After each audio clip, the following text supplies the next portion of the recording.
The message went out on Twitter. And let's see, I've got a little console over here on Twitch so I can see how many folks are viewing.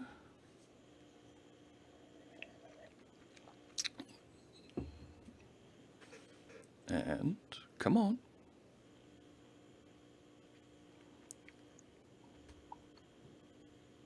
Live now, yes!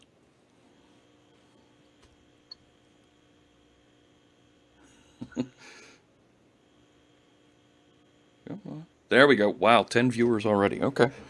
So you'll be able to see a viewer count at the top of the screen as well. They're picking up. Fantastic. Good morning, good afternoon. Welcome to the stream. My name is Jeff Fritz. I'm a program manager at Microsoft, but we're going to be live coding today. This is not a Microsoft sponsored stream, but we're going to do some live coding. We're going to work on some algorithms together. We're going to check out some cool stuff, and I have a special guest today.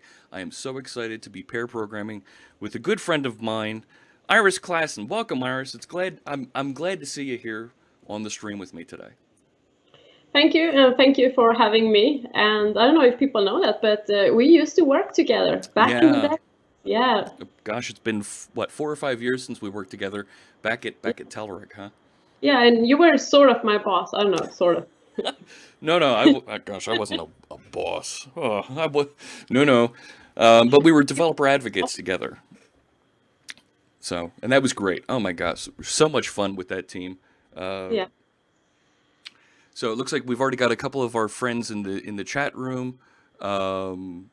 Wintermute's been around a couple times here. Duncan Kruger, thank you for joining us. I appreciate you tuning in this morning.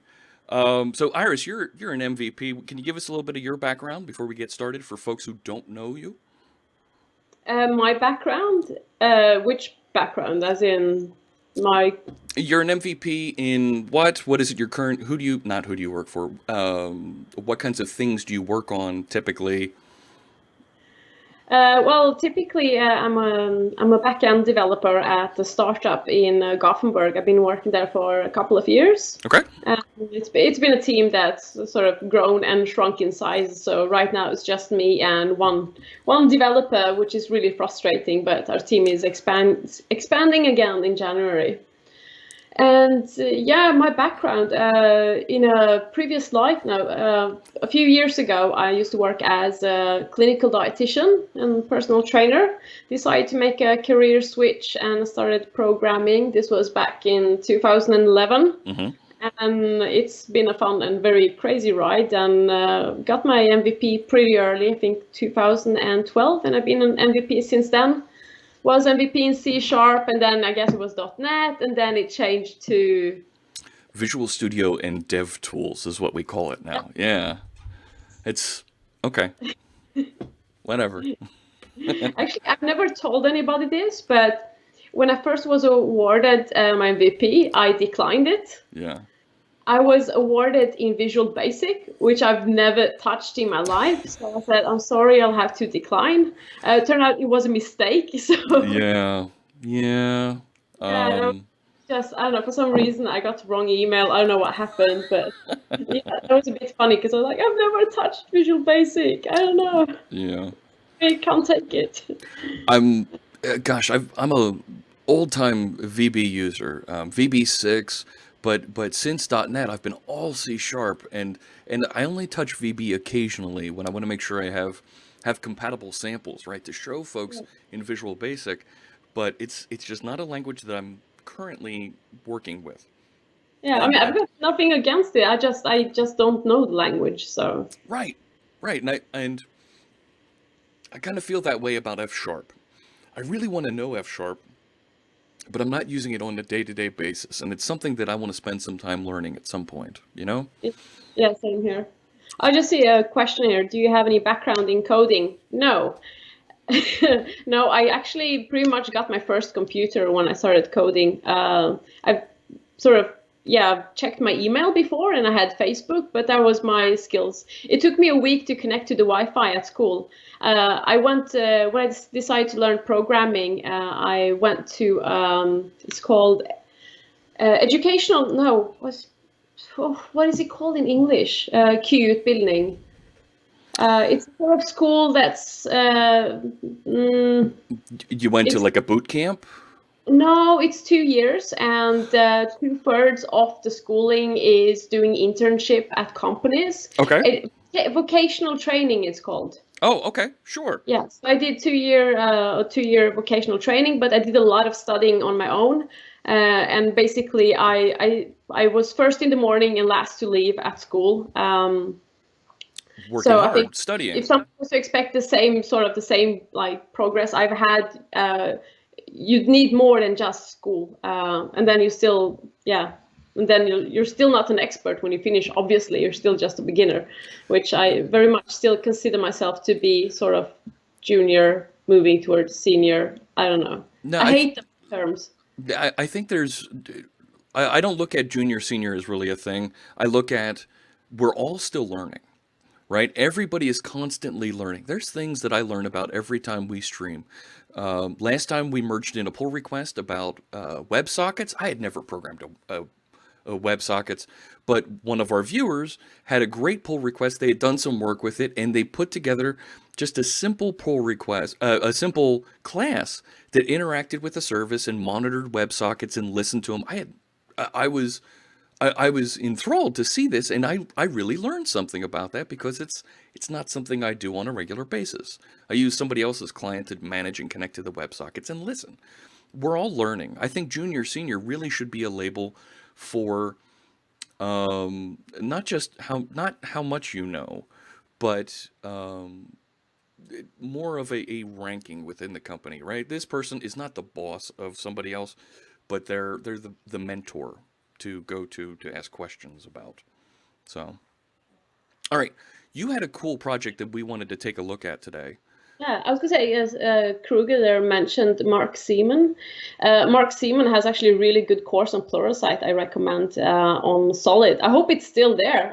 It's actually, yeah, I love all the stuff he does, but I particularly really liked his course on Solid, because I remember when they tried to explain it in school, it made no sense, and I watched his course and it was really good. So, big fan of his.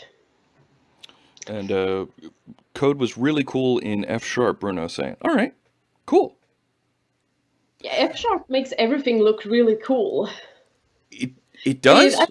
Yeah, and I've got people, I remember like when I started studying, people were talking about that code should be written so anybody can read it, even your grandmother. And I was like, but my grandmother is not technical, and I don't expect, I mean, I can't look at a car and know how the inner workings work just by looking at it. So I'm not sure I'm agreeing that things should be readable for absolutely anybody. It should be readable for somebody with some level of competence.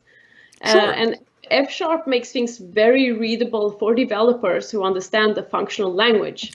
But a lot of people complain about F# that it's not as readable as C#. I guess it depends on how you architect your solution. But yeah, sorry, mini rant. No, that's good. The Solid course from Mark is great. All right.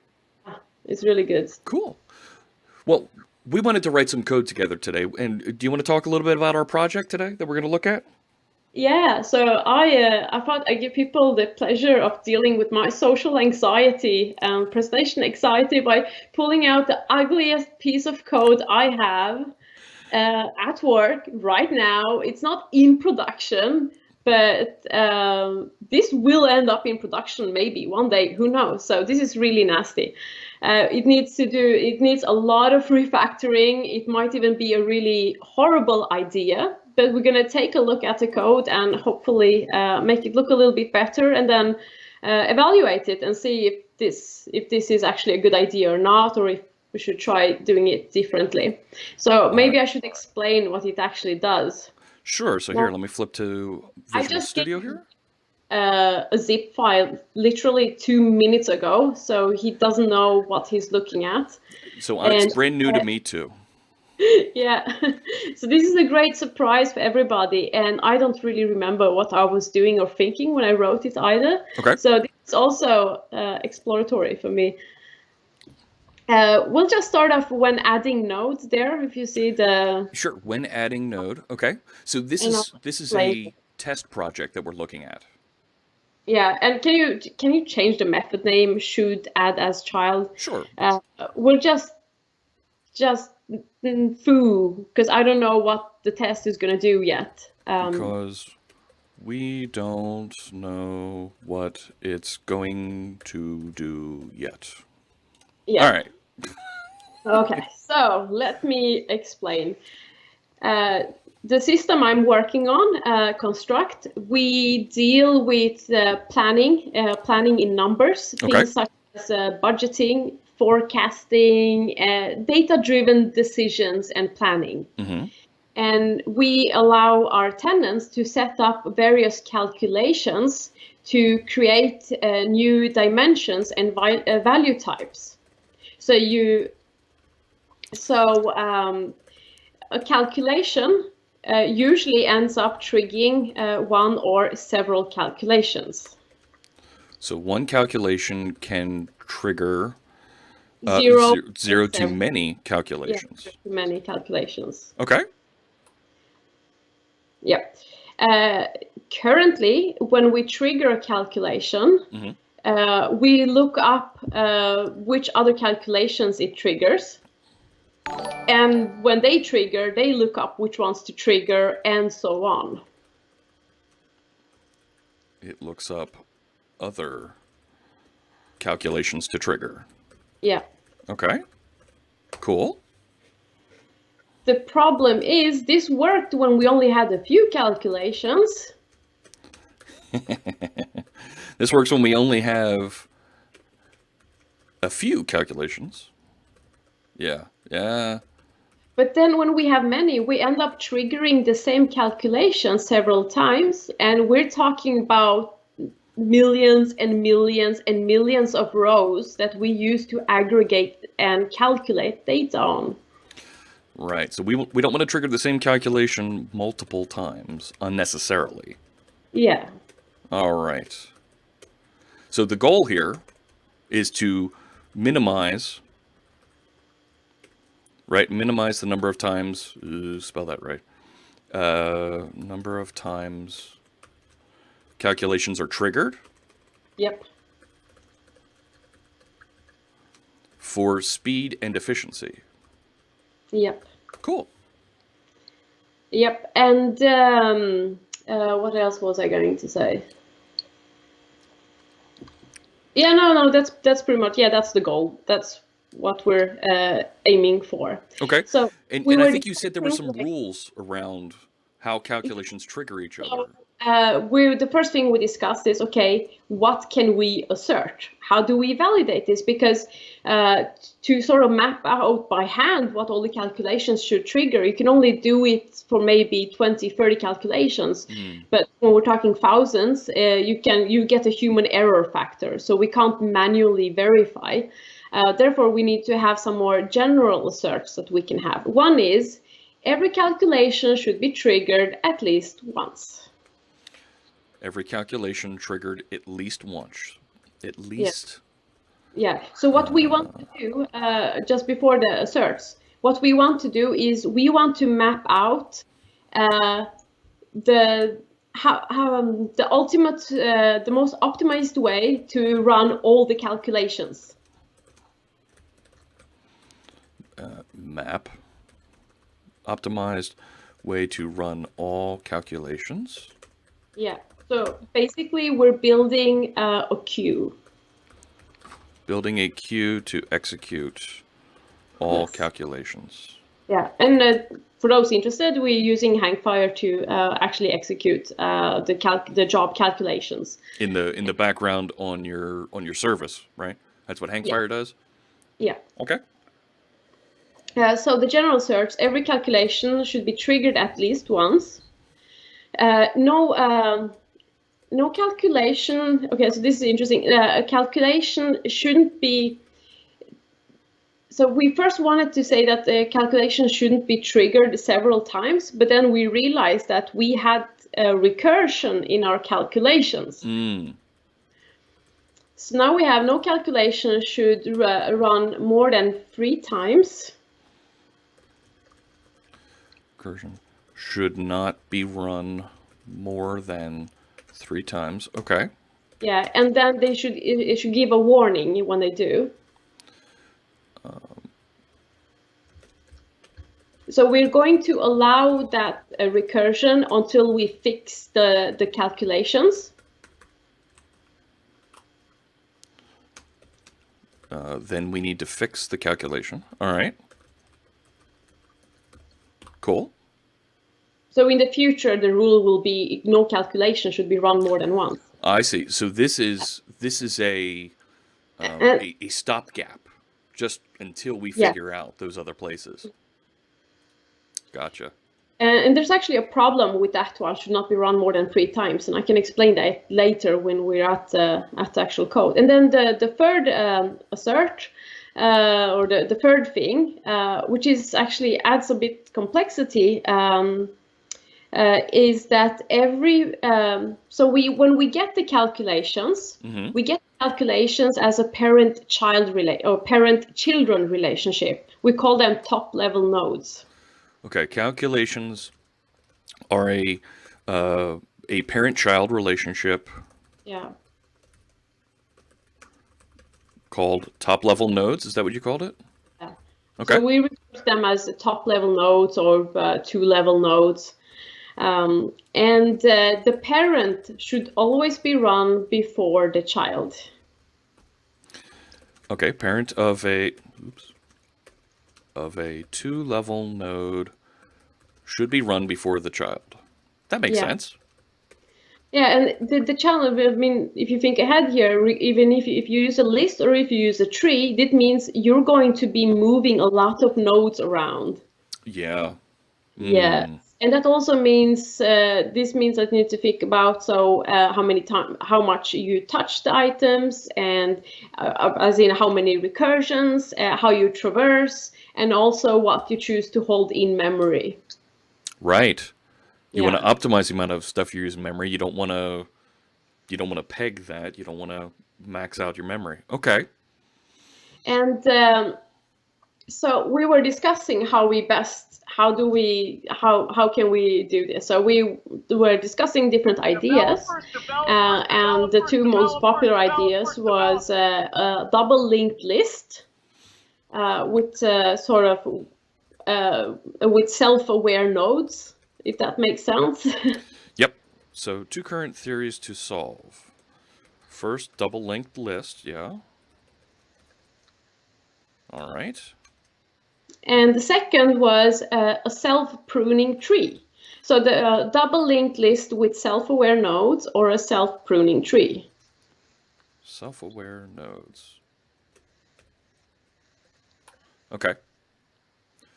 So you set up unit tests here to help figure out which one would be a better approach and to kind of test your algorithm.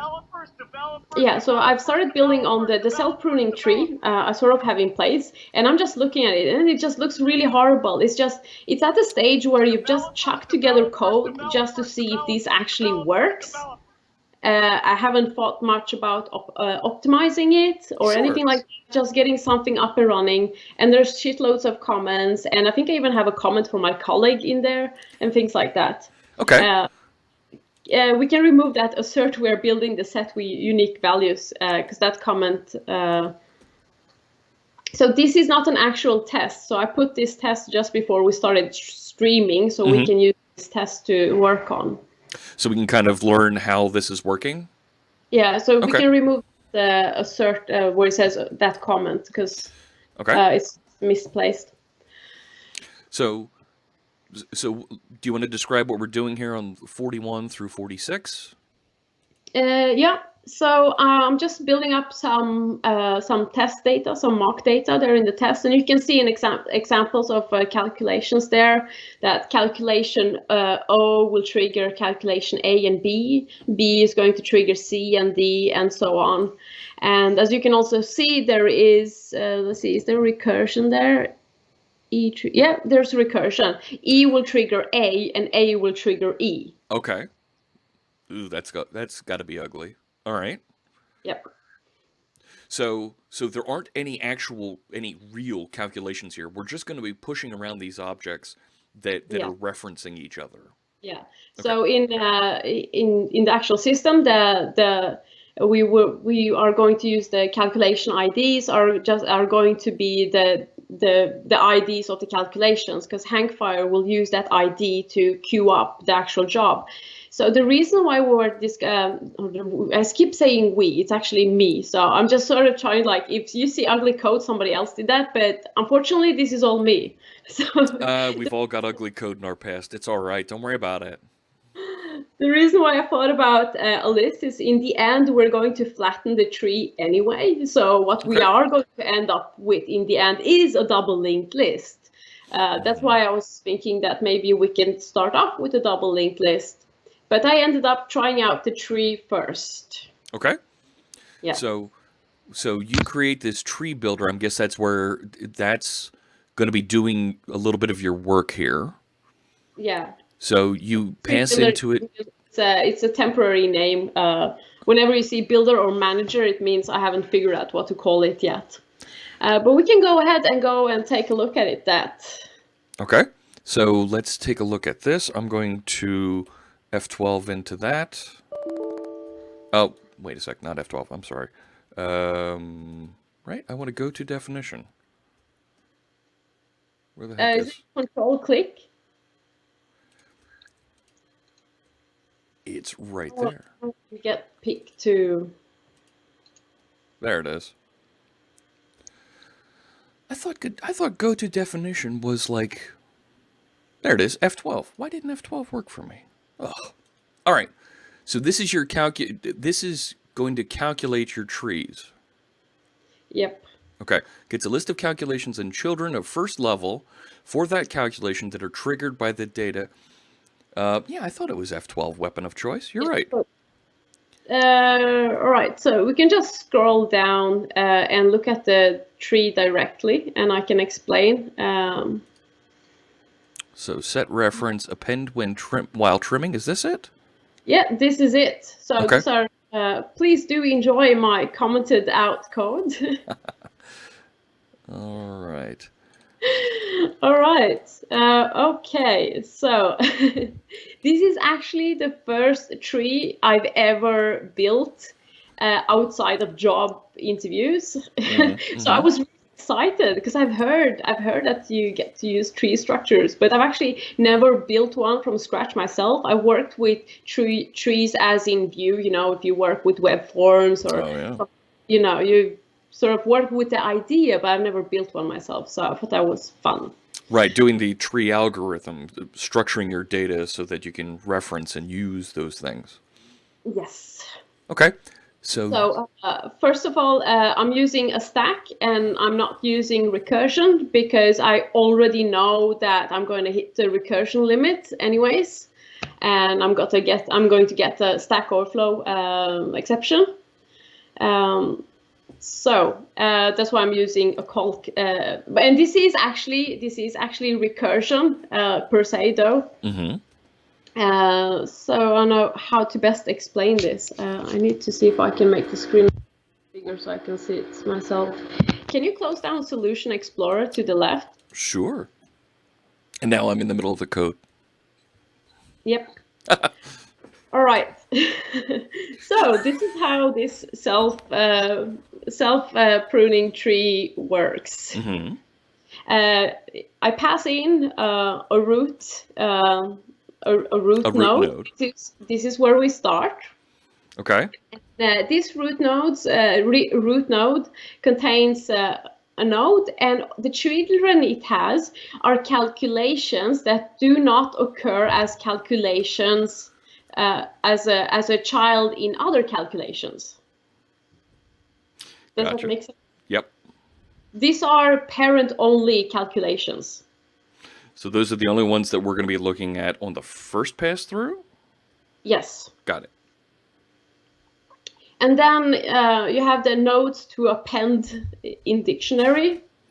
This sounds a bit weird. So that is a dictionary where I have all the, I was talking about these top level nodes, like this node triggers these two nodes and so on.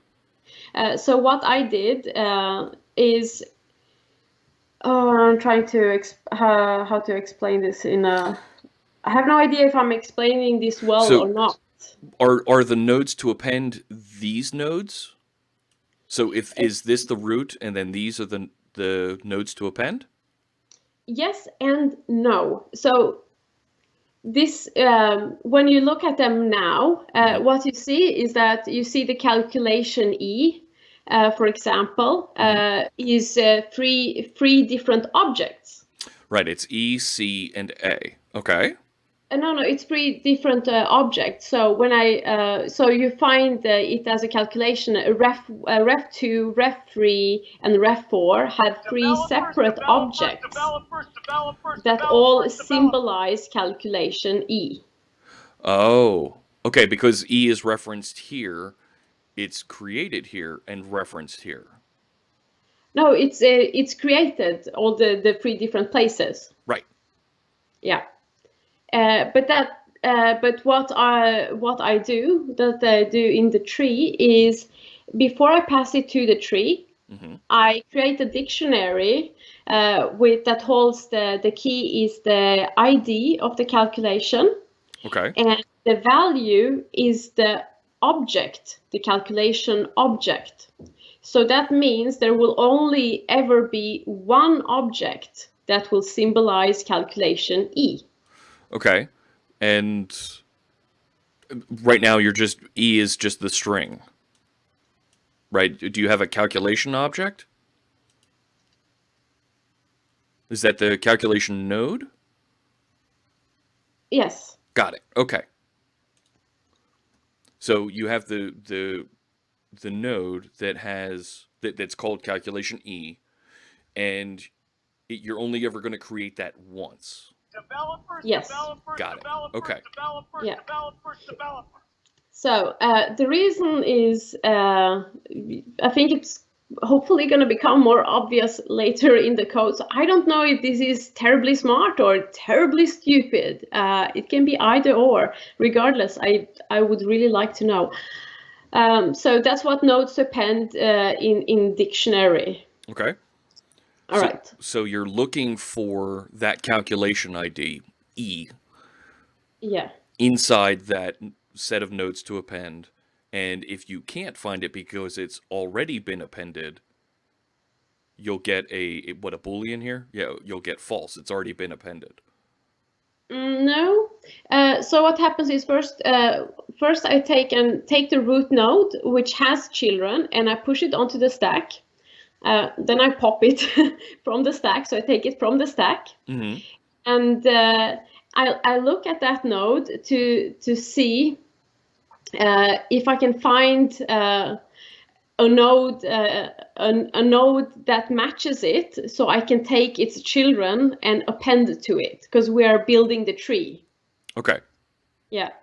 But I am looking in that dictionary because I always want to use the same object. Right. You only want to create that E calculation once. You don't want to go and create a new one of them. Yeah, actually I do. Yes, I'll just answer yes for now. Question in the chat.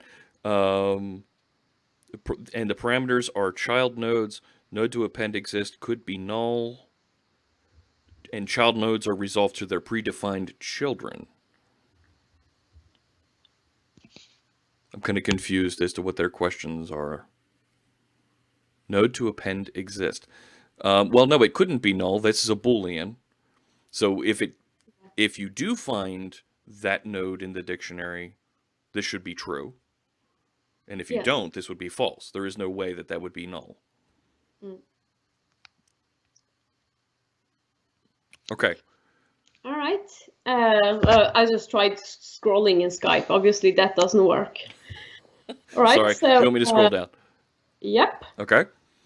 So if it does find it, then you're just going to increment the count. We've already got it here. Yeah. I'm incrementing the count because I've been using the count to see how many iterations I do. Yeah, I feel like I need to draw it. Yeah, I feel like I need to draw it too. And doing ASCII drawing in here is going to feel weird. Yeah, I was like, do I have a pen here somewhere? I got an idea. I got an idea. I can go grab pen and paper. Well, but I've only got your camera there. I can hold it up against the... Why don't we do this?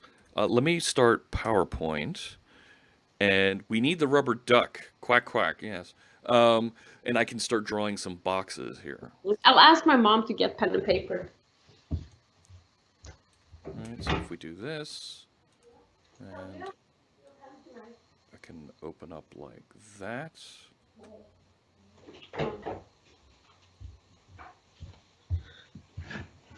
All right, mom's gonna get pen and paper for me. It smells like cabbage in the whole house. We're making Romanian food.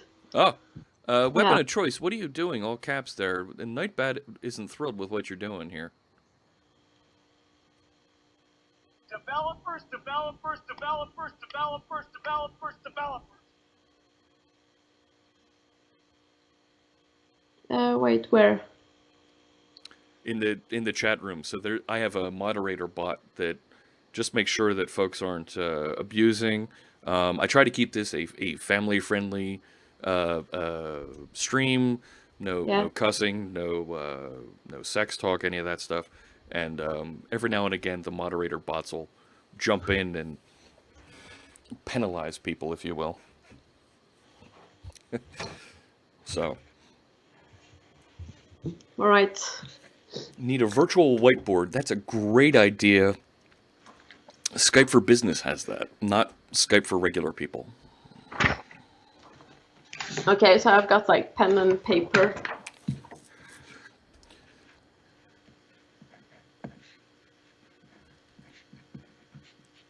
So, and actually, this is a pretty good exercise, but right, because not all coding is actual like keying in stuff, right? Sometimes you have to draw pictures, think about it, and step through it, and actually make sure that conceptually we're looking at things correctly together. Here we go. All right. Let's see if this helps. All right. Oh, okay. So A, B. So say that A triggers calculation B and C, Yep. and calculation B triggers calculation C and D. Yep. So C and C, the C calculation here and the C calculation here are actually the same object. Right. So we're not creating new instances of it. Yes. And the reason for that is in the code, I can look at a node and see if it has already been added to the tree without having to traverse the tree. Okay. I just look at the object directly and I go like, hey, you in the tree? And it go like, yes, no. Mm-hmm. So I don't need to traverse the tree and look up the node each time. Right. Okay. So we don't want to create new instances. This feels like something that kind of a dependency injection framework helps with as well, right? Because when we think about something like Castle Windsor or Ninject or one of those things, right? When you inject one thing into another and you request it, you can also specify that Singleton Scope, and it'll create one and only one instance of those things. Yep. So I think so. The payoff. So the good part with this is I don't need to traverse the tree every single time and see if it has already been added to know if it has been added higher up in the tree, and I need to cut the branch or not and then move it. Mm. The downside is that I have work that I need to do beforehand to create this dictionary. Right. Yes, and I don't know if there are limitations to the way I'm thinking. I'm not sure if there are limitations to it that I haven't seen yet. The problem with creating mock data yourself is you can pretty much you verify the same idea, so you don't test all different angles. Angles. I did not say. I said angles. It sounded like I said something else. No, you're fine. All right. The different angles that you're going to be approaching. Absolutely. You're good. So I hope this makes sense. I'm not very good at explaining this. But what it sounds like, though, is it's a very similar to a dependency injection type of problem, where, right? And tell me if I'm oversimplifying this, right? Where these calculations are different classes that have different dependencies. And gosh, I haven't paused and thanked some of our followers that have jumped on here today. Thank you, everybody. I want to make sure that we get talking to Iris here and we talk through the algorithm that we're discussing. I'm not going to have a chance to acknowledge everybody, but thank you, everybody. But each one of these classes has dependencies that are the child calculations. So, and if we set up all of these things as singletons, we should be able to just do a for loop through it and execute everything. Does that make sense, or have I oversimplified? Oversimplified. Okay. That would respect rule 1 and 2, but not rule 3. That is the order of things. Rule 3, parent level should be run before the child. Yeah, so we need to figure out we would need to figure out the top level and then walk through in the appropriate order. Yes. Okay. Because the thing is, a parent can be a child, and as we are adding to the tree, we might realize that we need to move things around. Okay. Uh-oh, my connection is lagging here for some reason. I'd rather think that she tried to build a tree by a parent-children relationship where it actually sounds that she should do it in a node edges way. What's a node edges way? Yeah, my video is starting to lag. Something's running in the background here all of a sudden. 1 second while I take a quick look. But yeah, what are you referring to as a node edges way? Can you give us some details there? Googling. We're all learning. It's all good.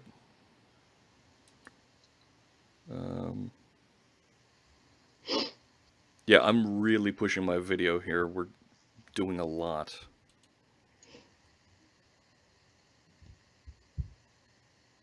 So this machine looks like it's running fine.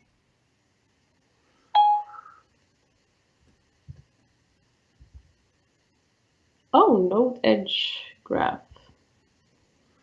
So, High Switch LOL says, you create every node as a single instance and add edges to each node for that relation. Okay. And we then need to start sorting out, making sure we don't create those extra instances multiple times, right? Mm-hmm. There, whatever was chewing up processor here suddenly released. Yeah, it seems I haven't heard about it before, so I'm making a note. I'll definitely look into it. Kind of like a state machine, not quite.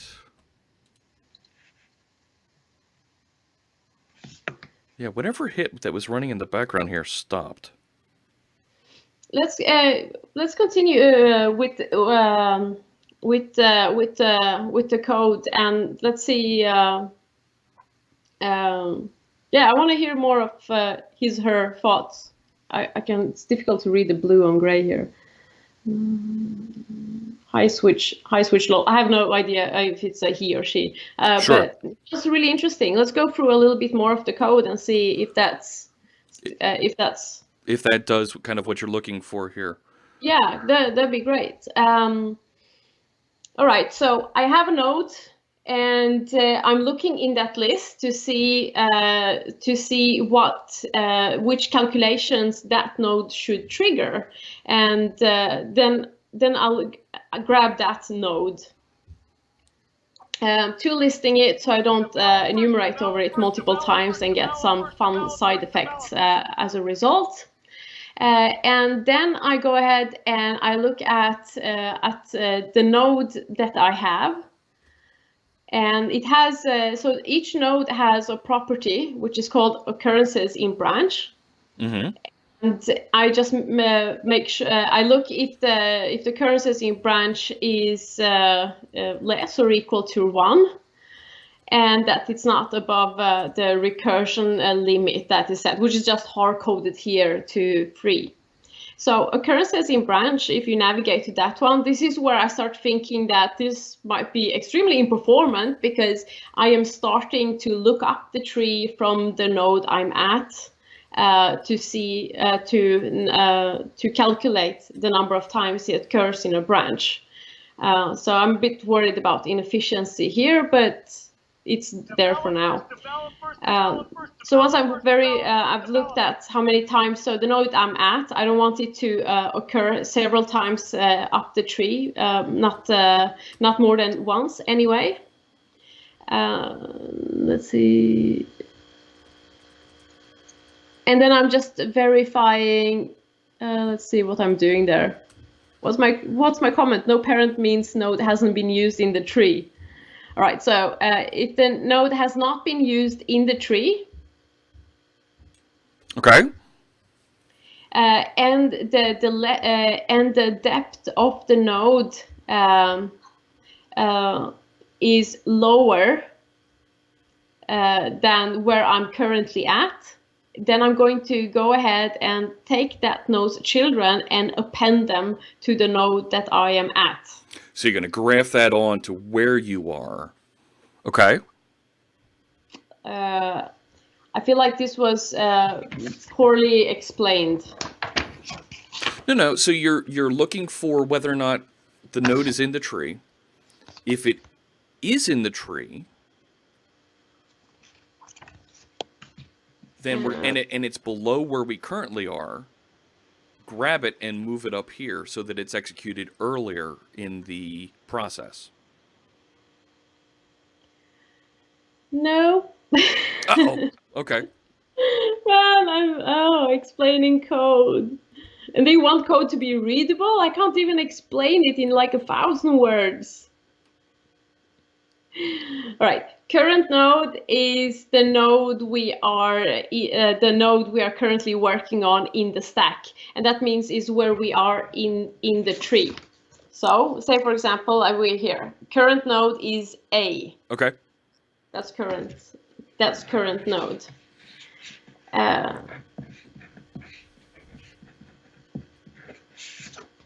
The next step is we take a look in the dictionary to see what children that node will trigger. So if it doesn't find anything, then it will move on to the next branch, basically. So here it says, okay, there is a node to append. No, there is a node that has children to append, which is Gotcha. B and C. So we continue. But first, we want to make sure that this node hasn't occurred several times.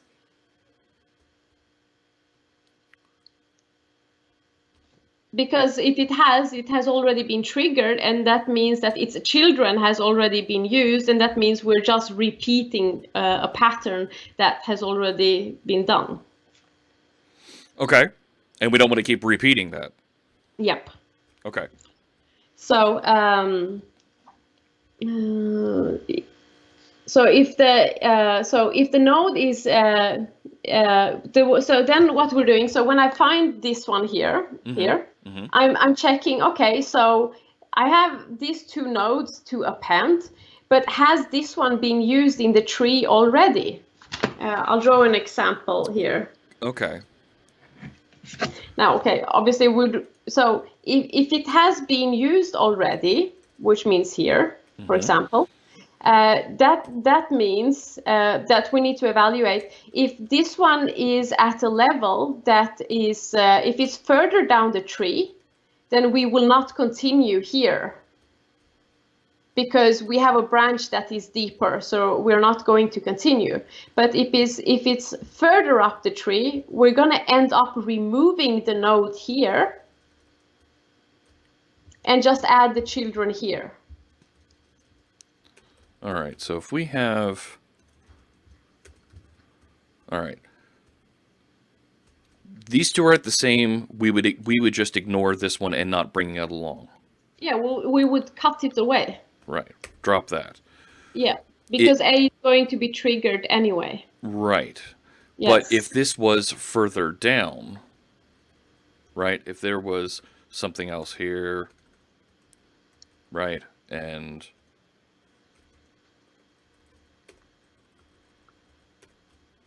right, and A was over here.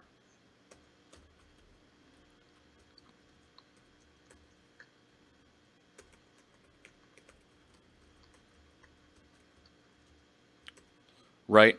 We would say, oh, this one is lower than here. Let's grab this whole thing, trim it from here, and move it up there, and use that one instead. No, so in the scenario you're drawing, we just to the question, one parent, multiple children. It's not a binary tree. So there can be a third even in here. Yes. Or a fourth. Yes, and you have sometimes 20 calculations. Sure. So it's difficult to pretty print the tree, and that's why it can expand as crazy. And that's why I need to trim while I'm building, because we're not going to have enough memory otherwise. So in this case there, we would remove the A that is further up. Okay. Because the Q depends on this A. Yeah. So we would remove it because A is being called there. Okay. And Yeah. it needs to be in the proper order where Q is the parent of A. Yeah. Got it. Okay. That makes Yes. sense. Check digits. So there can only be one instance of A. Nice. We drew a Christmas tree. All right. Let's scroll further down. All right. I don't know why I'm just basically renaming the variable there, but It's okay. A will always have the same children. Yes, correct. All right. So for the children, all right. So now you're looking at the ancestors. Yes. So what I'm doing is I'm counting the occurrences of the exact same node. So we don't want to allow recursion in the future, but we do have recursion now, and we need a way to warn. The problem is, since I'm using the same object, how do I then have the same calculation twice in a tree? So what I do is I create a new object if it's a recursive node. Okay. So so you're determining if it's a recursive node because the count where the calculation ID of and the child's calculation ID are the same. You could actually do this instead of a count as an any, and that'll return a Boolean. That would be more efficient because it'll stop straight away. But right. I had it as count because we weren't sure how many times it should occur before we refer to it as recursive. But in this example, could be any. And that's actually a really good point. Any is more performant than count, because any will actually stop and return at the first true, while a count will enumerate through the actual whole collection, which can be very inefficient depending on how big your collection is. Oh, yeah. That's generally recommended you use any over count if you're just going to check count for 1 or above 0. Yeah. Okay. Yep. So if it is recursive. Then I add it to the tree, but I add it as so I add it as a new calculation node. So I'm creating a new object. So you're creating a copy of it. You're cloning it. Yes, but it's a shallow clone. Mm-hmm. As you can see, I'm not grabbing the children because that would mess it up. Right. Don't need to duplicate that. would there be multiple instances of the same node if you're removing duplicates?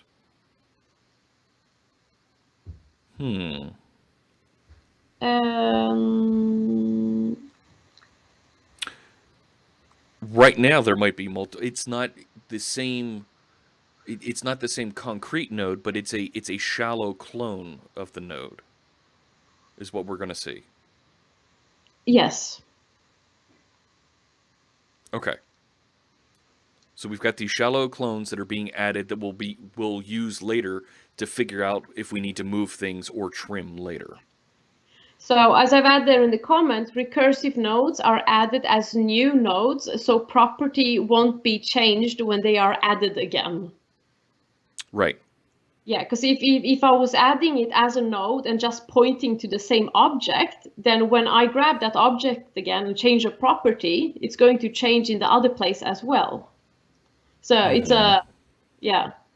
So it's right. It's that shallow copy so that you don't affect all instances at the same time. Yeah, and I'll just, I'm going to draw another example here.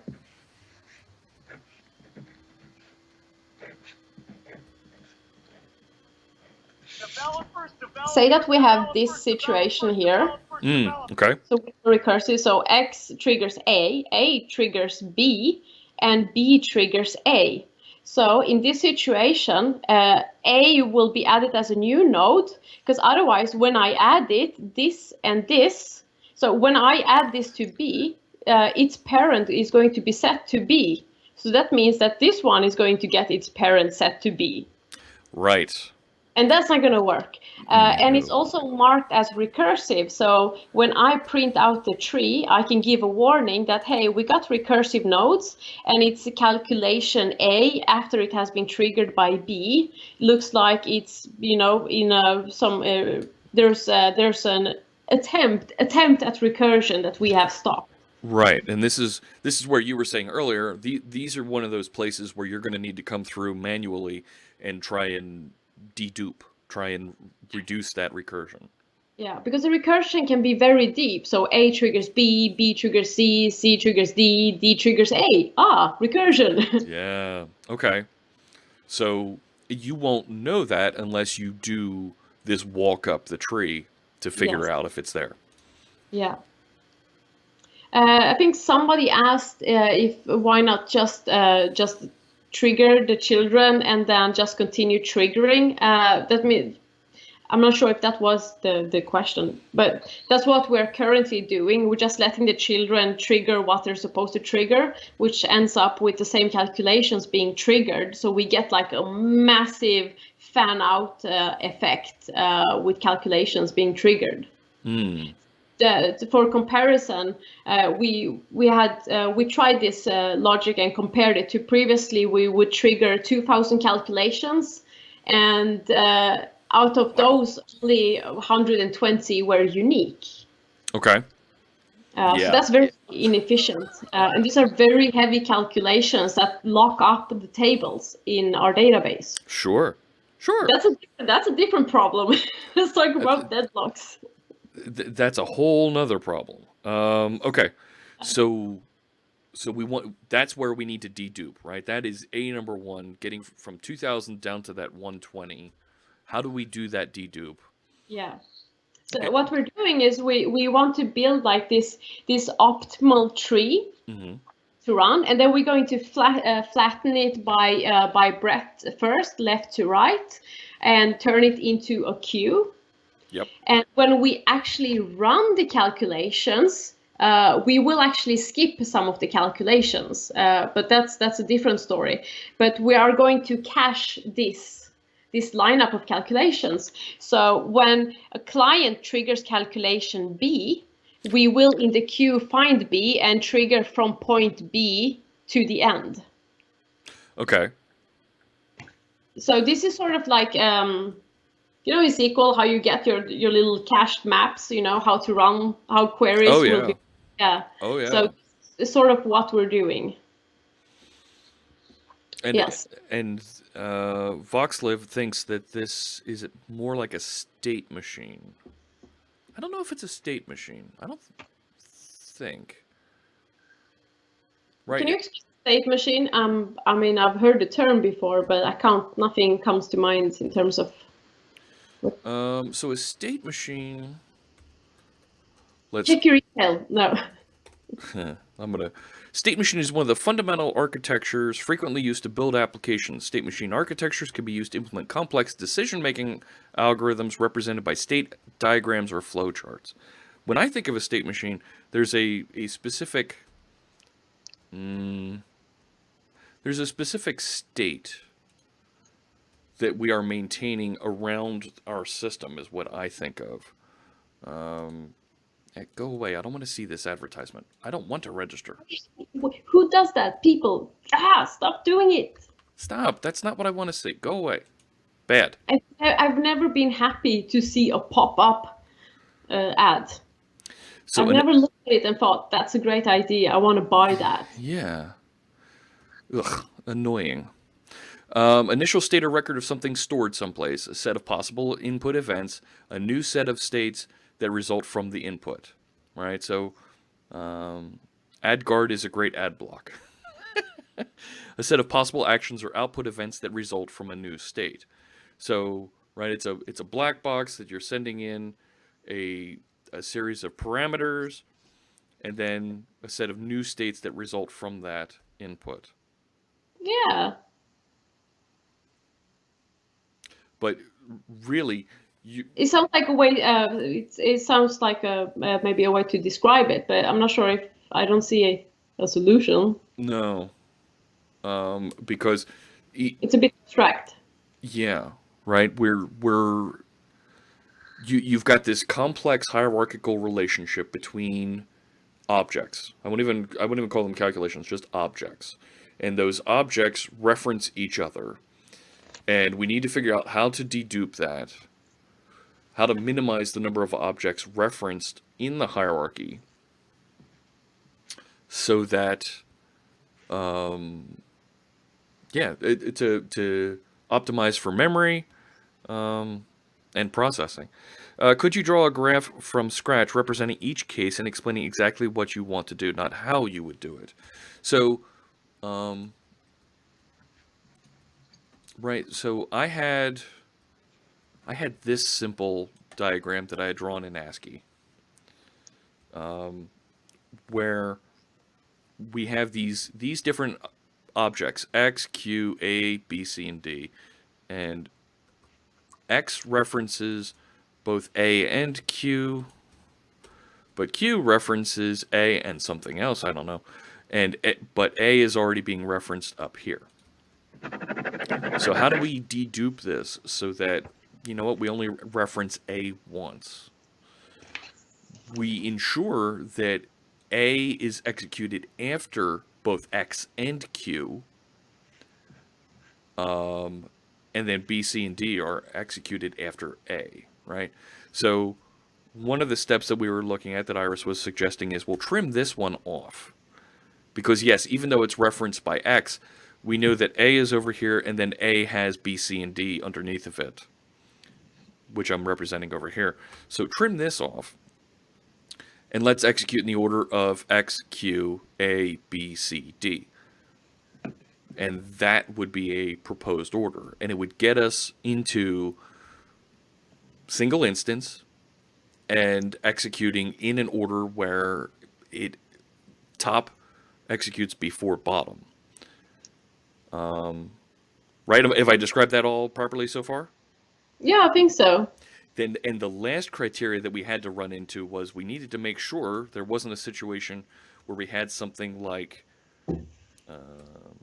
right, the recursion like this down here. What do we do? Now Q's referenced here, which means Q is going to have, right? So Q, when it's added again, is going to be marked as a recursive node, so we can give a warning. Right. And then we're going to allow it to repeat the sequence a maximum of 3 times. Allowed to repeat a max of 3 times. Not 2, 3. Right. So that's where we are. Chris asks, In a given situation, you have the graph ready to walk, just need the rules on how to walk and execute the nodes. He's got a good point there. We could just blow out the entire graph, and before executing anything, go through, mark the different nodes, figure out where to trim, and then execute. Yeah, so we tried that, and the graph with allowing recursion, the graph gets too big and it's too slow. Okay, so that's why we're trimming as we are creating the graph, because allowing the graph to explode, that means like when we have recursions, it's just some calculations will trigger 20 calculations, and if you have recursion in that, you can, when you start multiplying, it just gets insane. I have 32 gigabytes of RAM on my computer, and I just locked down my computer trying to do that with a very simple example for one of our tenants. So blowing out the full graph and then trimming the tree and find the optimal way it's too much of a problem in terms of memory and the speed. Okay. Yeah. So further questions here. If a node was in a different place in the tree, would its result change? No, because if a node is in a different place in the tree, we cut it. So Okay. if it's a different place in the tree that is higher up, we will remove it. So let's say this goes somewhere over here, and right, if this has B over here, right? Well, we would cut this B because it's already over here. Yes. Right? Or if maybe there was F, and F had B, right? Yeah, we would trim this one because we've already executed it once. Yeah, we would remove it there, and also the B under A. We would remove it in both places? Yeah, because B is going to be triggered further down anyway. Developers. And Okay. as long so only if it's a leaf. Okay. So, but you would reduce those other instances so that you only had one. Oh, how did the F and I made a mistake. Yeah. If Q is here and it references A and F, you would remove one of these two because you've already referenced it. Oh, so yeah. So when I add F there under Q, Yeah. that one is in a recursive. It's in a recursion because Q has on the same branch been called once before. Mm-hmm. So it's going to be added as a new instance. Okay. Yeah, so that's recursive. And when we get to F, we see that F has been added before. So no, that's not recursive, because up the branch, it has not been called several times, not up the branch. Not up this way. Up the tree, yeah. Right. So when I add F, I'm going to remove it from the other place it's being called. Down here. No, the one that's further up the tree. You're going to remove it here. Yes. Gotcha. Okay. Because we don't need to trigger it several times. Okay. So this one down here is fine, and here it would be removed because it's already triggered further down. F with the last Q under D. Okay. Yeah, so we will cache the result, and we only rebuild the queue when a new calculation is added or changed. So we're going to cache it. So sort of trying to, you know how SQL works, right? Mm-hmm. So that's sort of what I keep saying we. I guess me and my alter personality. Yes. So when a new one gets added over here, so we've added a new calculation.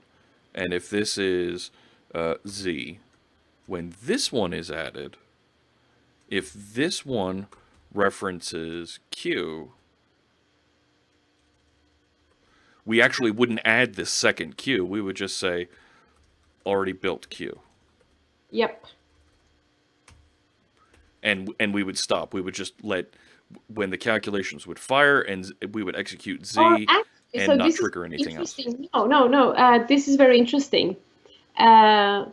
Actually, in this case, we would add Q, Okay. and we would trim off the other branch because we are because Z has to be triggered before Q, and since we are flattening the list, the tree in the end by breadth first, left to right, that means that Q would come before Z, which is the wrong order. So we would add Q, but we're not trim underneath. We would the other branch. You would trim everything underneath this one. Yes, and Got then it. under Q it will keep adding. Okay. So in the chat they're saying it's like a query plan. Yes, it is very much like a query plan. Oh, I'm sweating. Yeah. Like You and made this- Steve. Yeah, Steve Ballmer. You only keep the last appearance of a given calculation if it doesn't exceed the limit of recursion. Yes. Yes. Or the actually the first appearance of a given calculation, so that you're right, the last appearance, because these okay, I think I got this. Okay. So this one would be trimmed off and it would be moved over here. That way it executes after both the parent X and the parent Z. Yep. Got And it. then under Q we would get the same building as you see there on the Yep. it's the same, yeah. This whole And- hierarchy. But we're not just going to we're not copying over the whole Q from the other place. Right. We've got the We one are instance building it over again, which you can see if you scroll further down in the code. Hopefully. behind So my this is non-calculator. a little bit further up. Here, else if. So this is where we decide if we need to remove it. So if the child's depth in tree is less than the current node in the tree, Yep. Or the parent. Developers. it's not null. Just making sure we're not trying to remove the top level or the Sure. root. Okay. Yeah. And the parent. Okay. So this is right. This is a exclusive OR. So not exclusive. This is a greedy OR. So it'll do if this is true or that. And then current node, parent, children, any. So this is if any of the siblings have the same calculation ID. Yep. Okay.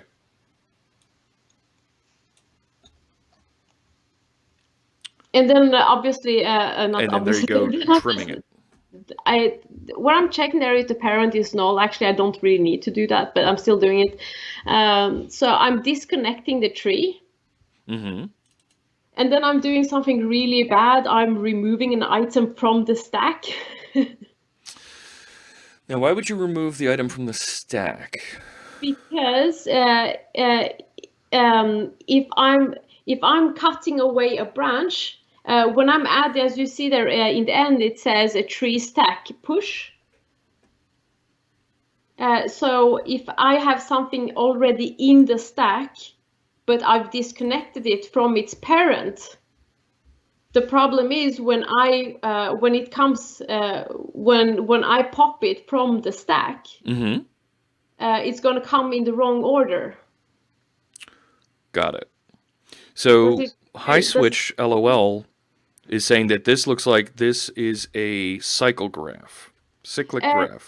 That is correct. A cyclic graph that should be a tree, but unfortunately our consultants have decided to create cyclic calculations, which we don't want to allow.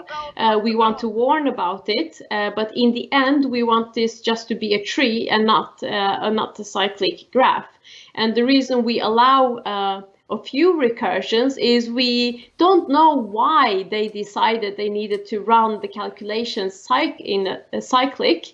So we allow it to run a couple of times until we have talked with them and made them change the calculations. Okay. So it's a bug from we should have thought about this in the beginning and not to allow cyclic. Yeah, that's that's going to create headaches. All right. So, how do we build this then in .NET?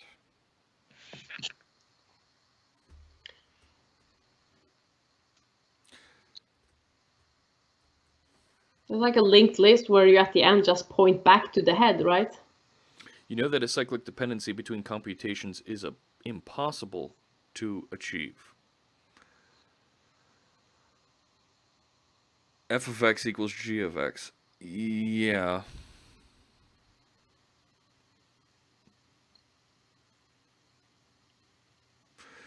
Yeah, I know where you're going there. You can't have the same two different functions equal each other and still be different. And that's not. And I love how the the function symbol there came out differently on the merged chat in the. Yeah. Nice. Swords and cats or something. I can't tell. Nice. Thanks, Restream. So we're trying to push these objects around. The fact that they're calculations is secondary. We'll execute those later. But these objects we're trying to push around and get them lined up so they're optimized, as minimizing the recursion and minimizing the number of references to them on your resultant stack, right? The output of this is a stack, or is it a? No, so the stack is just for for just building up the tree. Okay. Yeah. So and the way we're managing the cyclicness, the cyclic part is by adding new objects, and then stopping at 3. Stopping adding it a third time, which yes. Which you, right? I'm looking for above recursion limit. There it is. Yeah.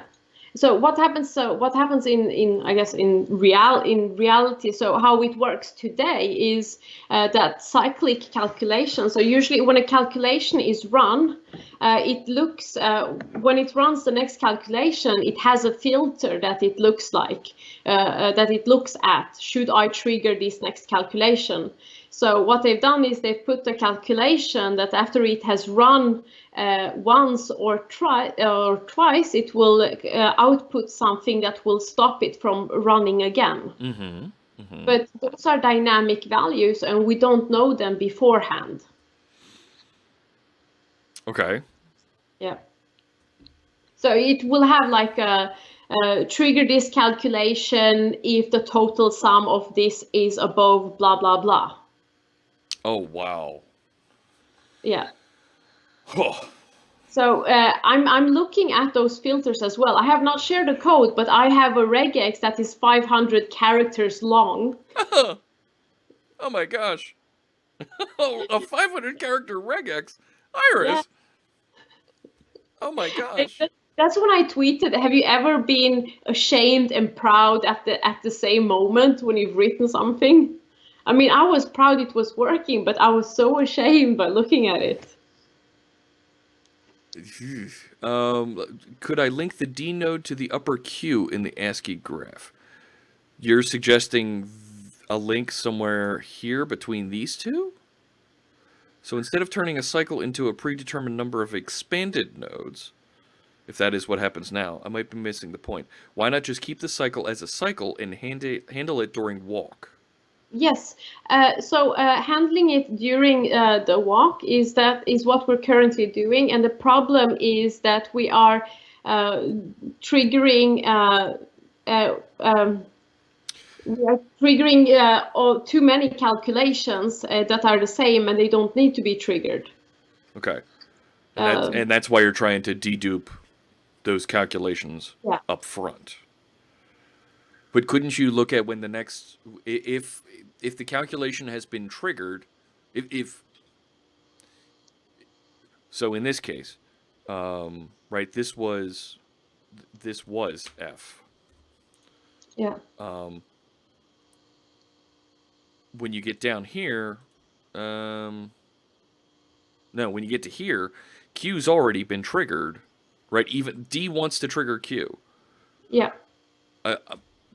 We've already, Q's already in the list of things that we triggered. Don't do this one. This is what it wants to run. Right? So I think the question the folks in the chat room are saying is, can you inspect the list of things that want to be that are going to be triggered and determine if they've already been triggered? Okay, just, add that to whatever checklist that's already been done. Does that make sense? So let me draw another graph here. Right? So you've got here Q, A, and then we did B, C, D, right? As you're walking down the graph, and D triggers Q, and right, instead of when you walk and you see Q, say already executed, do not execute again.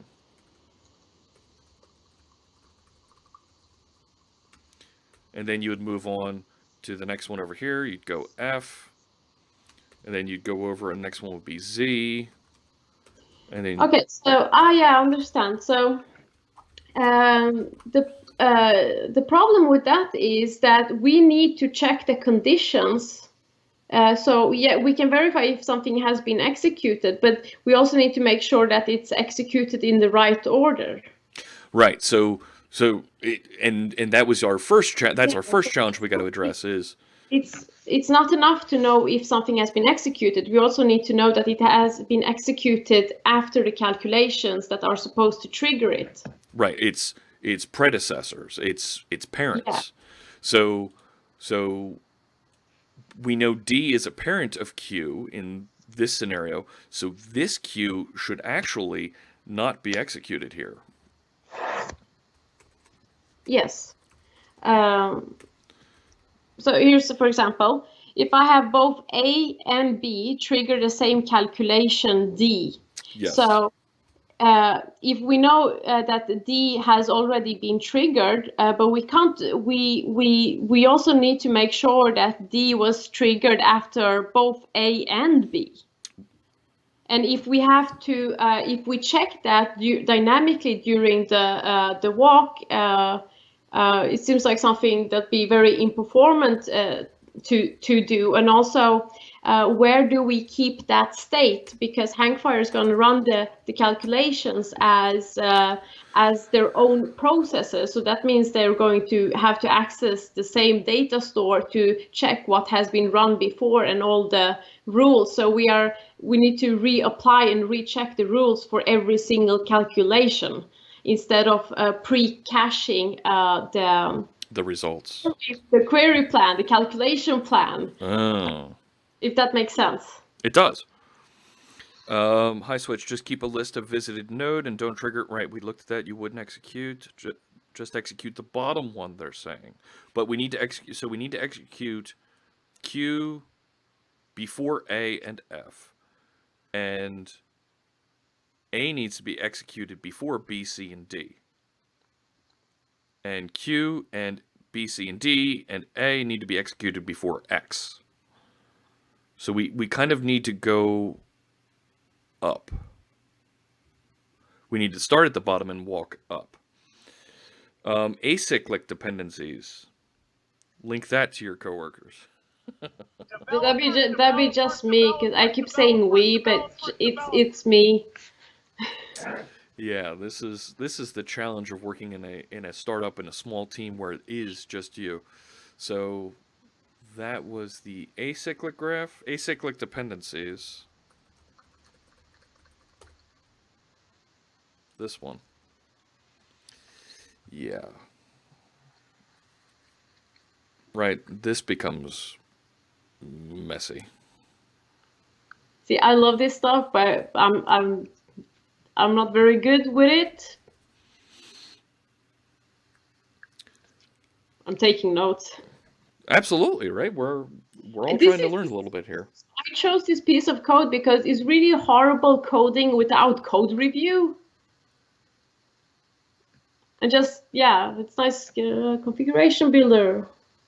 Now, actually, so configuration builder, terrific, Taylor. What Taylor is referencing there? Big Taylor, that's great. That's actually another project that I've been working on. Let me just show that real quick here. That does have any file support. If you go here on my GitHub and you look at Fritz configuration builders, this project does have support for any files. There it is right there, and I have a NuGet package you can download and use any files in your configuration. But that's not the project we're working on today. I've got other videos and there's commentary on building that project. If you want to see that, you can go out to my blog, jeffreyfritz.com, to see more about that. So, different problem, different thing. We're discussing really this algorithmic challenge that Iris has around these cyclical dependencies and trying to figure out the optimal way to dedupe and execute things in the proper order here. And we've got, it's a couple of computer science type problems here. Don't save that. Where Yeah, it feels like something you would get as a project at school, right? Like yes. Bruno suggesting I would execute the nodes in their order of appearance, keeping a stack, cache the result, and then move the result to the next place it's called until it reaches the limit. In their order of appearance, but there are dependencies there, and yeah. that need to be resolved. And that's where I was kind of pointing to. Might be very inefficient because we might get the short branches first. Right. And then we'll end up triggering the same calculations again. So say that we have already triggered calculation A, and then we continue to another branch, and then further down the branch, it triggers calculation A again. We have to trigger it again because that's the order it has to be triggered. So that would mean that we need to trigger the same calculation again. So order of appearance means that we're going to run the same calculations again. Right. We want to find the. Yeah, they don't have any side effects, so there's not a side effect problem with running the same calculations over and over again. It's most that we have problems with performance and memory. So you want to find the longest hierarchy, the longest chain. Yep. And execute that one, and then the next longest, trimming where necessary, and so on and so forth. Yeah. So, question here from Duncan Kruger: that graph, does Q have conflicting dependencies where it needs to be executed after X and after A and D?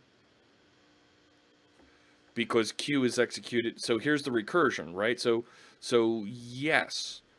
You're right, Duncan Kruger. There is this conflicting dependency here because of the recursion.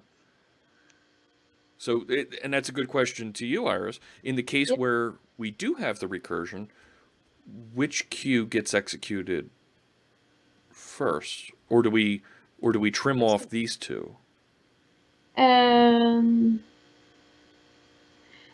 No, those are not trimmed off because all calculations have to be run once.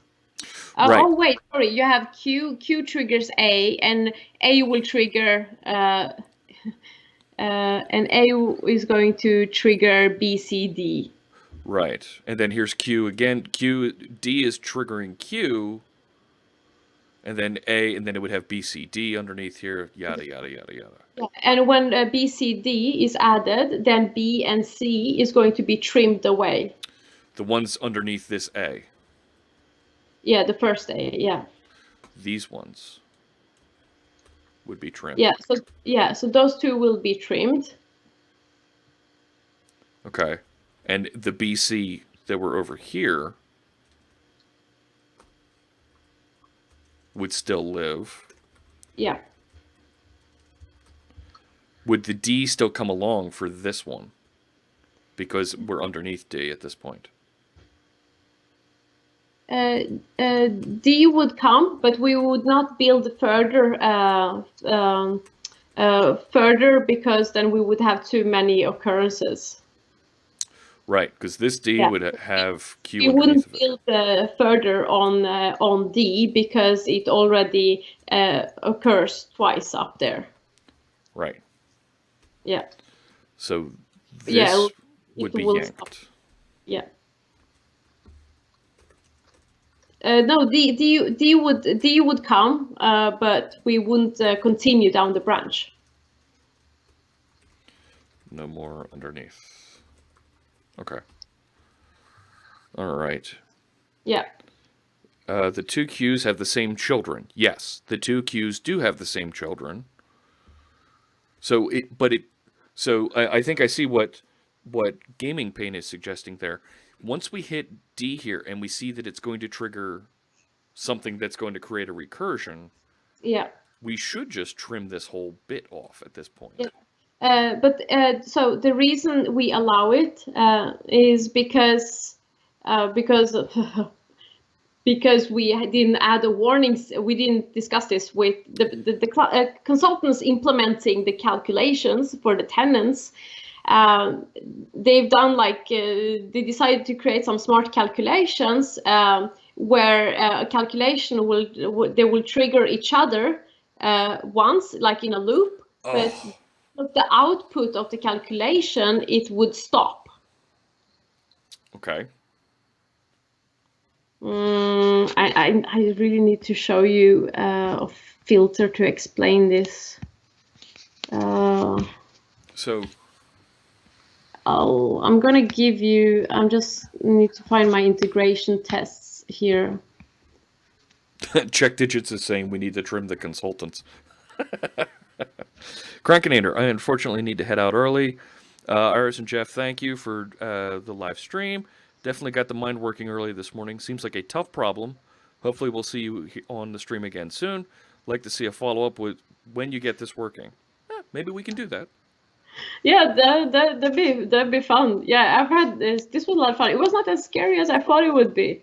So Taylor, this is not from an online tutorial. This is a real problem that that Iris is facing, and she's trying to determine how do we build the algorithm. And here's where Iris and I are pair programming, and I'm actually seeing some pretty good input here from High Switch to try and figure out how do we optimize this, right? This is a query plan, kind of like you would see in SQL. What's the optimal way to execute this so we aren't executing loops multiple times? So yeah, it's a real problem to solve. DJ Vortex seems like a bad time to have just joined. Yeah, we've been going here for a little bit and trying to work out a little bit of what's going on. And Space Shot, that's our friend. It's another MVP, Chris Gomez. Yes, business rules run amok. Of course. Business analysts can't go wrong. Neither can program managers. There you go. Okay, that's better. So I think what some of the folks in the chat are saying is, if at the point when we're building this, that we do see that D is referencing something that is recursive, we've already executed it once, that entire stream. We can trim this whole thing because we know that we're recursing at that point. Right? No, because we don't because the calculation might have to trigger because it has different values it triggers with. Okay, so it's possible then to. Wait, I'm sending you a message here, and I talked about that massive regex. This is an example of a filter. Which checks if a calculation checks it. This is so how we know if a calculation triggers another calculation. If this filter evaluates to true. Okay, so I'm going to paste in what you just sent me over there in the IM. So, wow. So that's a small filter. Small filter? Holy Yes. cannoli. In regex. Developers. All right, hang on. Let me get some carriage returns here so we can see what's going on a little bit.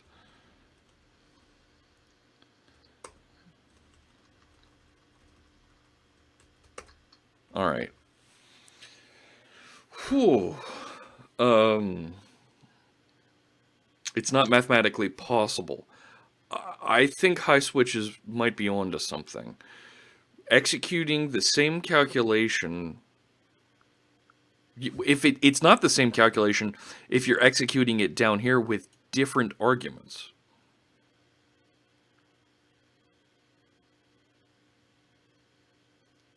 Right? Now I'm confused.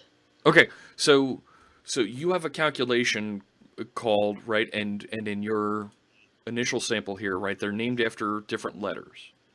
Yeah. It's a little bit of oversimplifying because even though the calculation is called E, okay, and E is referenced here by these two, by A and D, Yeah. it's not exactly the same calculation if you're passing in different arguments. Yeah. So they have filters. Right. So at that point, then this is actually more like E prime because it's being passed in different arguments, and this might be E double prime because it's different arguments being passed in. If it's truly a different, if it's a calculation against different arguments, it's not exactly the same.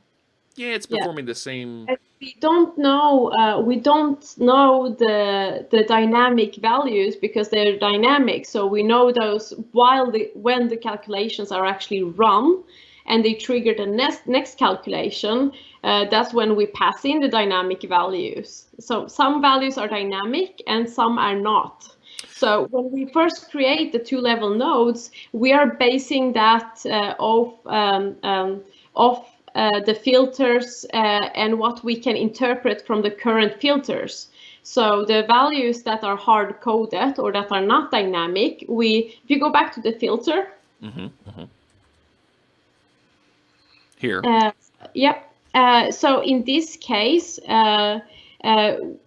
for example, say that we know what dim6 is, what the dimension 6 value is. We would rewrite this filter, so we only have the values that are known, and then we'll have to switch it out to the other filter once the calculation is actually run, if it makes sense. Probably doesn't make sense. Let me see, what are the folks here saying? It'd be easier to use a map on name rather than an explicit tree. Depending on the arguments in the nodes, then do the order of children's nodes have to change or just need to be rerun with new? I think it just needs to be rerun with new argument values. Yes. All right. And when the calculations are run, they're run in separate. Each calculation is run in a separate process. And you want to optimize those processes. And it's run out of process. Sure. Oh my gosh. Yeah. So, right, you might have like microservices running on different machines and they're delivering and saving their results off. Yeah. When they can run in parallel. And that's a whole nother question. We cannot run them in parallel because they have dependency on each other. Okay. And also, this is our fault. The way we've architected our SQL databases, we would lock the tables. We're already locking the tables to a certain point, but we would have way more deadlocks than we already have if we try to run in parallel. Those filters are actually, as you can see, it looks like SQL. That is SQL. That's how we pick out rows from tables. Okay. Oh boy. Yeah. Okay.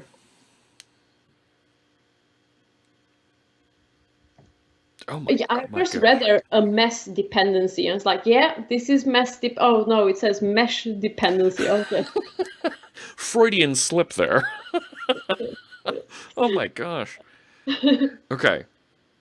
So it does feel like you're going to have to do like multiple loops across your, right, you're going to need to build out the hierarchy. Yeah. Bruno's asking, it looks like some calculations can break the cycle. Yes. Okay. So if the calculations actually would in reality trigger each other in eternity, we would know by now because these are calculations that are already being run. Mm-hmm. But we need to detect them and talk to each consultant and find out why and what the logic is that fix it. And then we're actually going to use this tree to provide the consultants feedback. So when they put together the calculations in the UI, we can give a warning. This calculation cannot be added because this is going to start calling another calculation that we will call the same one again. So we're going to give them a warning that we're going to add validation. There you go. Yeah, similar to a circular dependency. Yes. Yeah. Very similar to a circular dependency. So you're walking the tree in this method. And I think you're right. A linked list is too simple a structure for this. Yes, I started working on a link, like a double linked list, using a double linked list with. So I made my own double linked list, my own class that inherits from linked list, and it uses an internal hash set for just a quick lookup. And I use that, but I realized that I have to do so many moves that it just seemed to be very inefficient. Mm-hmm. And it just seems like it would probably be easier to do the tree and then flatten it. But I actually don't know. And I don't know if I'm overthinking this by insisting on using the same objects. I think you are. No, I think you are not overthinking it. I think the way to think of it as a tree, as somebody who learns and thinks visually like this, right, makes more sense to me. Chris is saying all data begins and eventually ends in Excel. That's actually really ironic because the system I'm working on is what we do is, you know how companies have this massive Excel sheet that will pass around for budgets and so on? Oh gosh, yes. That's what we are replacing. So we are doing all that in the cloud with access management and so on. So Okay. we're not trying to replace Excel, but we're trying to manage the misuse of Excel in data planning. I like High Switch's comment here. The goal of your project is proving to your consultant base that their computation design is wrong. I agree. Yeah, that's any programmer's mission is to prove other people wrong, right? I think you're right. If Cryptrix says if we use a map based upon name, you don't have to move things around. Okay, which is why it's called Calc ID, is what Gaming Pain is saying. For each entry of the map contains a vector of nodes it depends on. Yes. So then you're not moving it around, and then you end up with a map that says, okay, so you're going to have an array. You're going to have these concrete objects Q, A, D, B, and C, and F are all going to be living in a stack somewhere, and then you're going to build out the tree, right? So, right, you have some sort of a stack that contains, right, A, B, C, D, F, Q, X, and Z. What they're saying is you're going to create some sort of an array that is mapped that says this is the actual order to execute these in, and it's X, Q, A, D. Yeah, that's what C. this logic. That is what this logic is doing, creating that map. So we're right. This logic is building that map that says here's the order to execute them in. But in order to calculate this map, need to play out the hierarchy. Yep. And then we know how to walk the hierarchy. Fantastic. DJ Vortex, I'm with check digits. I think it needs to be hashed to take into account the value issue. I think you're right. What do you mean?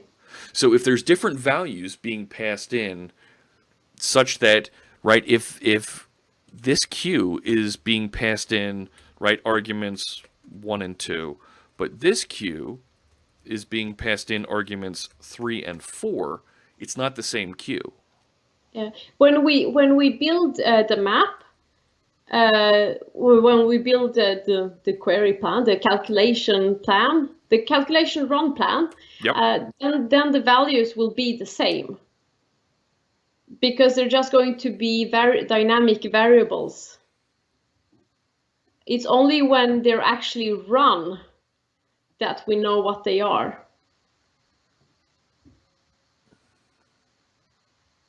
Right, but if this run is going to have is being passed in these two variables from D, and this run is being passed in these two variables from X,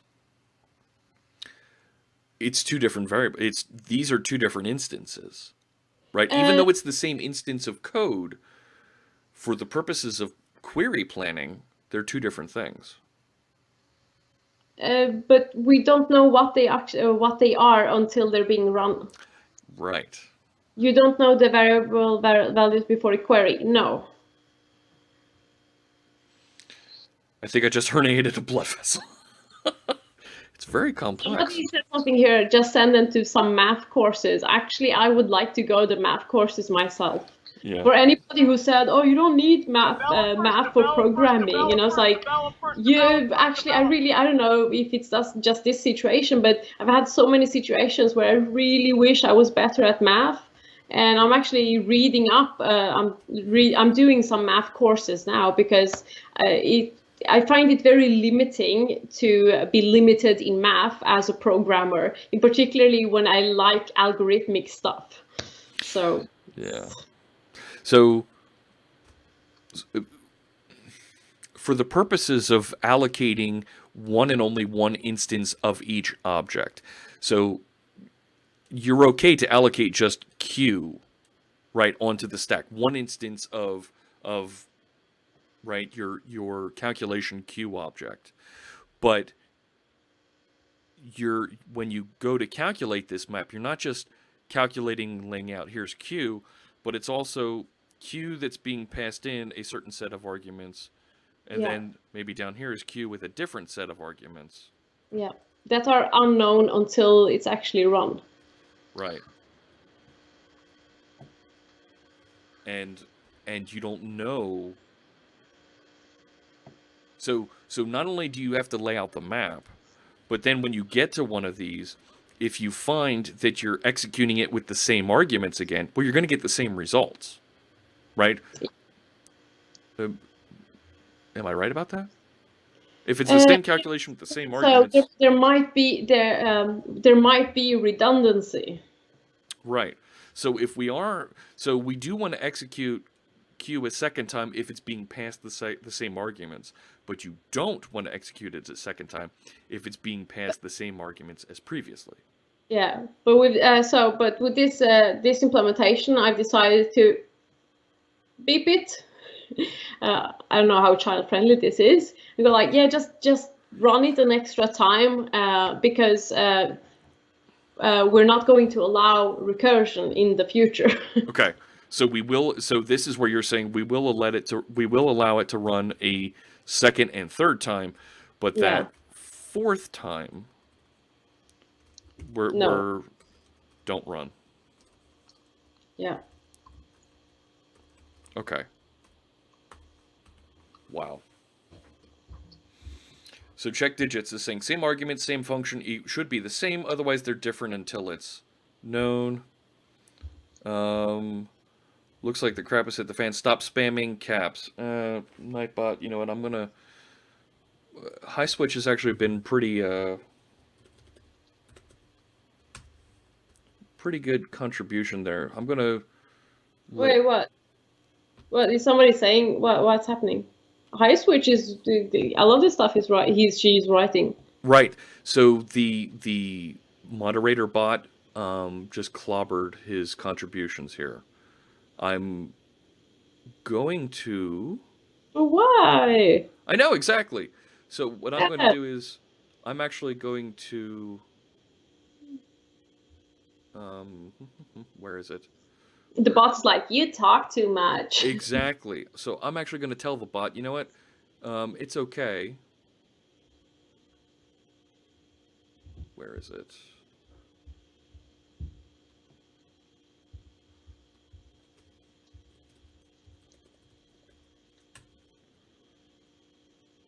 Right, and that should allow him to speak a little bit more.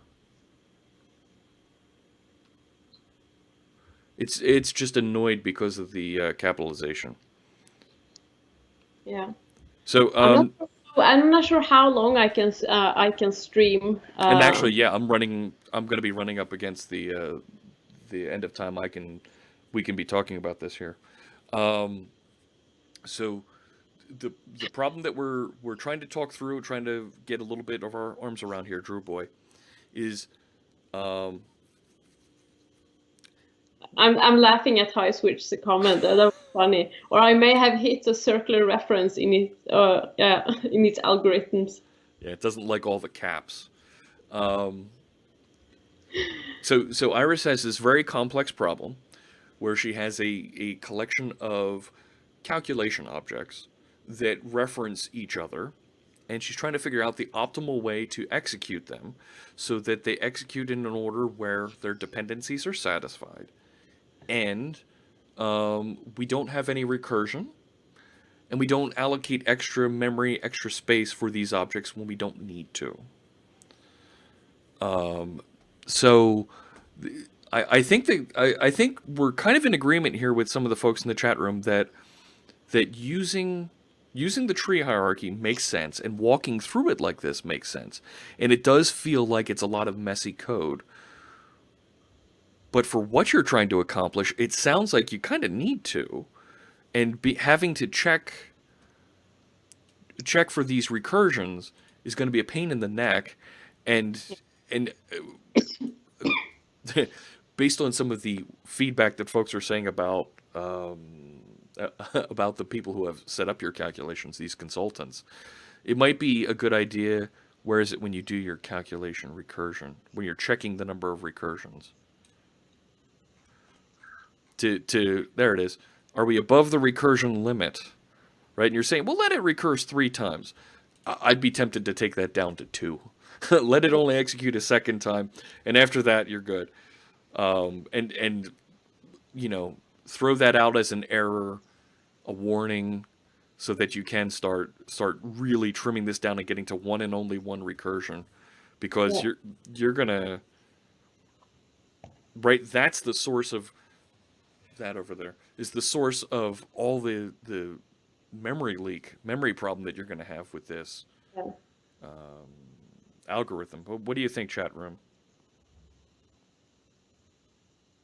It's a really complex problem, and I'm a little envious that I don't get a chance to dig in and try and juggle some of these things.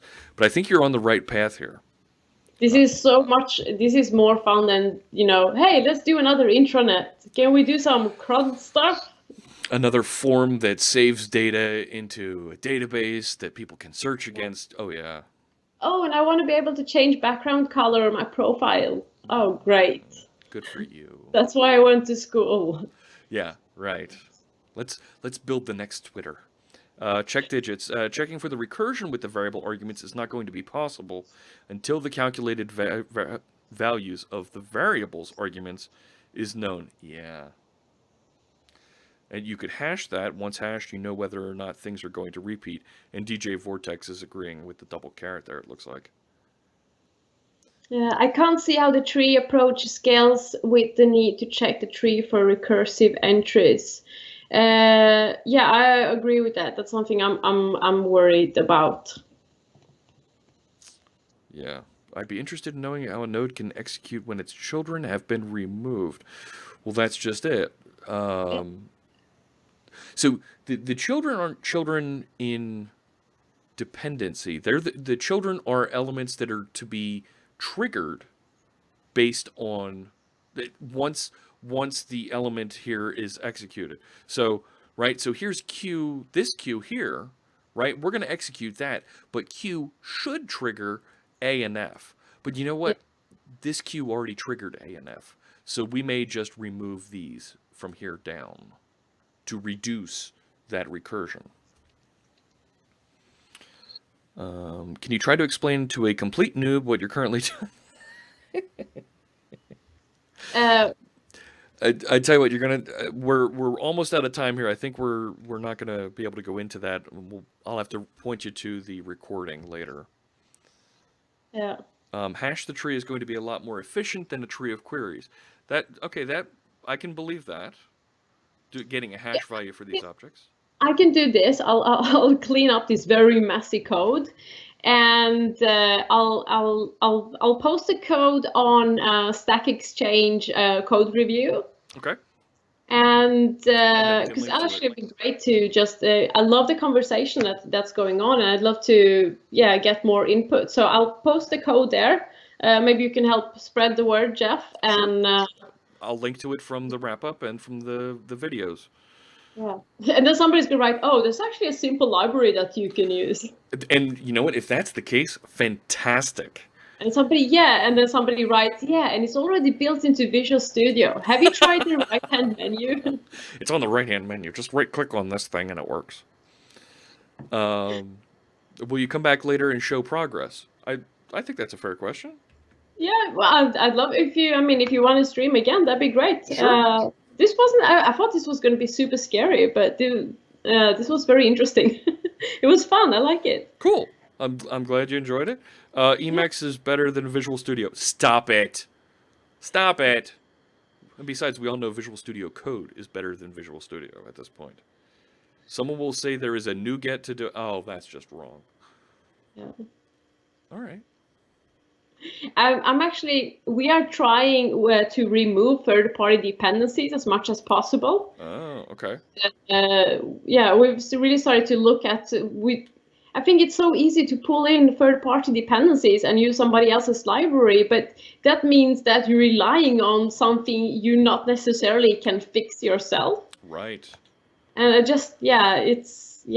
can be, we pulled in a library called Dynamite, I think it's called. I don't know who pulled it in, but we were just using it to just read some dynamic values, nothing heavy. And I don't think that one has been had any happening to it since like 2011. I don't know. Oh, it has had a few changes, but as you can see, like But 2013 and then 6 months. 2013.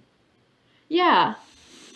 And then we had some exceptions and we had some problems, and then you need to go and understand the whole library. And it turns out we were just doing a very simple conversion. That's it. And it's easier to actually look at the source code for the NuGet package, look at what they're doing.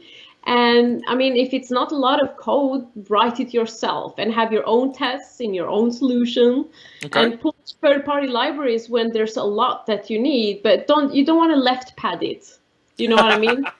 Yeah, you know the left pad incidents, right? I was the program manager for NuGet when left pad happened. Yeah.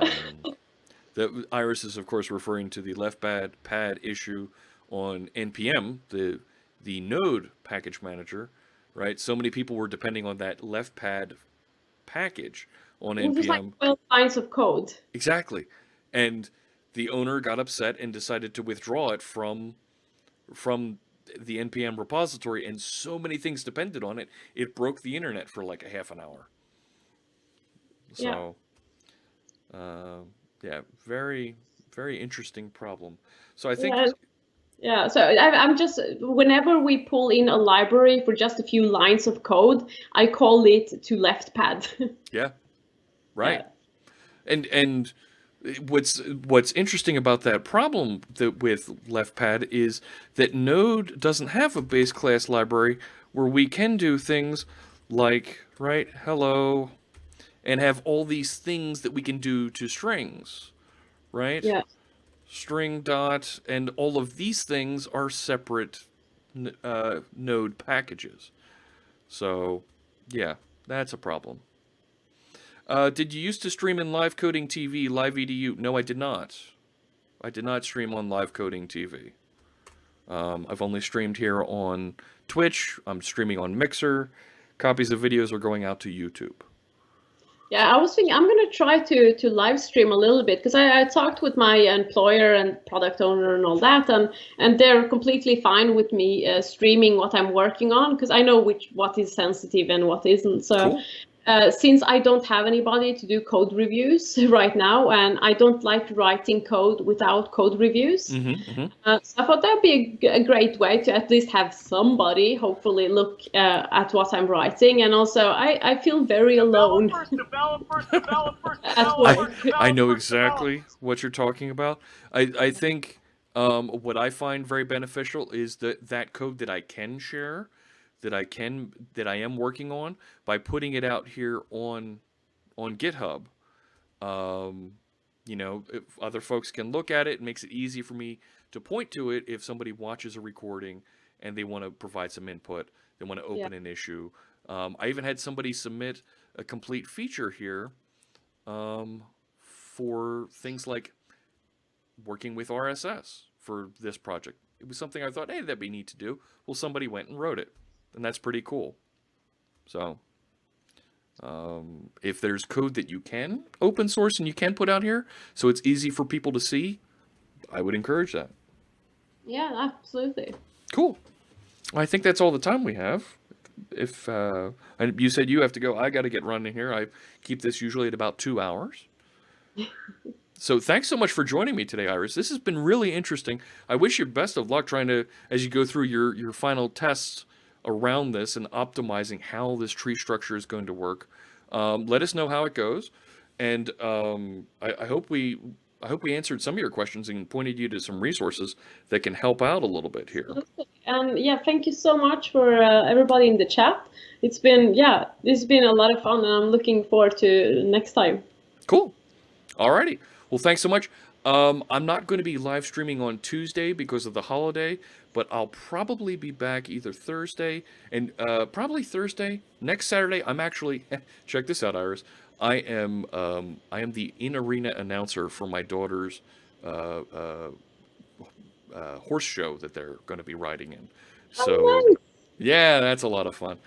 But so I'll be on Thursday and then again the following Tuesday. So I'll have a couple of days off here. But thank you everybody for joining us. This has been great. Thank you. And yes, I will be streaming one day. I will be streaming after Christmas. And Merry Christmas to everybody. I'm gonna go upstairs and help my parents prepare some Romanian food. Cool. So, all right. Merry Christmas, everyone. We'll catch you next time. Okay, catch you next time. Bye. Bye.